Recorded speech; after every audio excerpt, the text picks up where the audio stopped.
13-year survivor of prostate cancer, diagnosed in December of 2011, stage 3 prostate cancer. That journey has been one of educating myself, going through the trials of hearing that you got prostate cancer and trying to understand when you hear prostate cancer, what's next? What's the treatment? What's the option? Most times if you hear the word prostate cancer, you don't hear the front part of that sentence, prostate. You hear cancer. And most men, when they hear prostate cancer, they assume that that's a death notice. Why me? You saying, why not me? So as that journey in my life came up, I asked all the same questions everyone else would. Why me? What is prostate cancer? Am I going to live? And most times as men, as we hear the word prostate cancer, we really don't know what it is. Especially if you hadn't been exposed to prostate cancer in your community. You hear prostate cancer, most guys say, I got prostate cancer. They say, what the hell is that?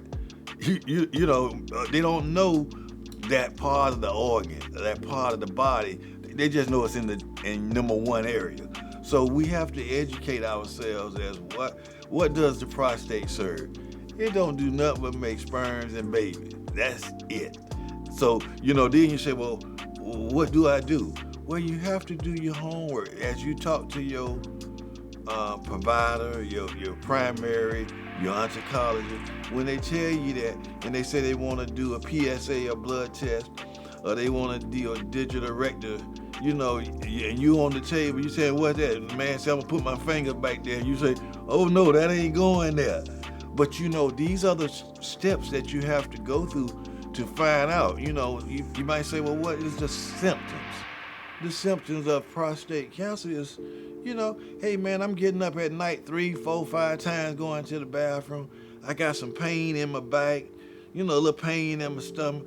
It doesn't feel quite right. You know, I'm always having these pains. Man, I just went on a road trip.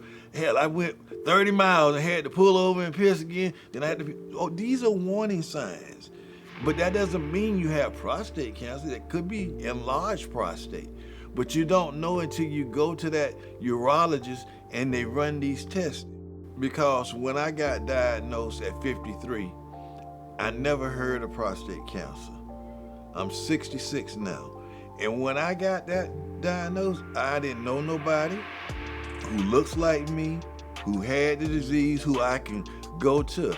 In my early diagnosis, I had to learn myself. When I didn't know the answers to ask the doctor when you go to the office, when you go in there and you spend more time with the intake than you do the doctor, that's when you need to turn around and leave. Because the decision you make about your body and prostate cancer is very important, that you take all the time. And if the doctor don't have the time to give you for your question, go get another one. Get a second opinion. You ask the question, why am I so passionate about it? It's because the journey I went on was a difficult one and a hard one. As I look at my life, I done had 3 spinal fusion. I done had prostate cancer, lung cancer, 18 surgeries, major surgeries. I've been diagnosed with 2 years to live. I've been diagnosed that I would never walk again when I tore out 5 discs in my back. So when I got prostate cancer, I'm like, whoa, what the hell? You know, I mean, I went through the gamut of crying, I'm gonna die. You go through so much emotions, and if you're not physically and mentally sound, you know, on your decision, you can make the wrong decision. So my passion is, being that I went on that journey, I don't want no other men to go through what I went through without having the tools in their hand to be able to ask those questions when they're in the doctor's office, to be able to make sound decisions about their treatment, and to be able to let them know that they're not alone. They have someone there as a fighter who when you tell somebody, I know what you're going through, the old saying is, how you know what I'm going through unless you done been through it? So as you, it's kind of like your word is your bond. If I tell you, I know what you're going through, that's because I've been there. I know the ups and downs. I know the sadness. I know the hurt, the depression. So that's where my passion comes in.